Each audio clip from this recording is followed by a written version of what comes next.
আমি এখানে কাতল মাছটা লবণ আর হলুদ দিয়ে বেশ কিছুক্ষণ মাখিয়ে রেখেছিলাম। আর এদিকে কড়াইটা গরম করে এর মধ্যে সাদা তিল আর বাদাম বেশ খানিকক্ষণ ভেজে নিয়েছি। আর এদিকে কড়াইয়ের মধ্যে তেলটা ভালোভাবে গরম হয়ে গেলে মাছগুলোকে আমি ভাজতেও দিয়ে দিয়েছি। আর তারপরে মিক্সিং গ্রাইন্ডারে সাদা তিল আর বাদামটা শুকনোভাবে আমি ডাস্ট করে নিলাম।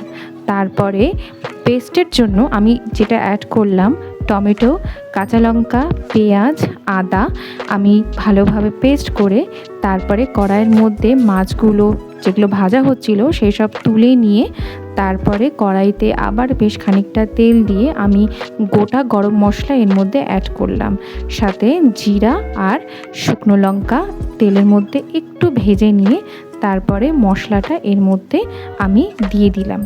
দেওয়ার পর এর মধ্যে মশলাটা যখন একটু ভাজা ভাজা হয়ে আসবে তখন এর মধ্যে লবণ, জিরা গুঁড়া, ধনে গুঁড়া, হলুদের গুঁড়া আর সাথে কাশ্মীরি লাল মির্চ আমি এর মধ্যে অ্যাড করে দিব। আর অল্প একটু সামান্যতম চিনি আমি এর মধ্যে অ্যাড করে দেব। তারপরে দেওয়ার পর আমি মশলাটা বেশ খানিকক্ষণ একটু জল দিয়ে কষিয়ে নিব। কষিয়ে নেওয়ার পর তারপরে যেটা ডাস্ট করেছিলাম সাদা তিল আর বাদামটা, সেটা এর মধ্যে আমি অ্যাড করে দেব। অ্যাড করে দেওয়ার পর এটাও বেশ ভালোভাবে আমি একটু ভেজে নিব। ভেজে নেওয়ার পর তারপর আমি পাশে এখানে গরম জল বসিয়েছিলাম, তো একদম অল্প একটু জল দিয়ে এটা বেশ খানিকক্ষণ কষানো হলো। তো কষানোর পর তারপরে আমি মাছে যতটা আমি ঝোল লাগবে মাছের ততটা অনুযায়ী আমি গরম জল এর মধ্যে আমি ঢেলে দিলাম কড়াইতে।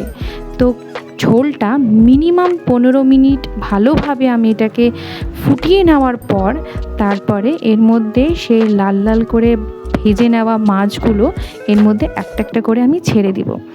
তো ছেড়ে দেওয়ার পর তারপরে আমি একটু লবণও টেস্ট করেছিলাম, তো এর মধ্যে একটু লবণ লেগেছিল আমার।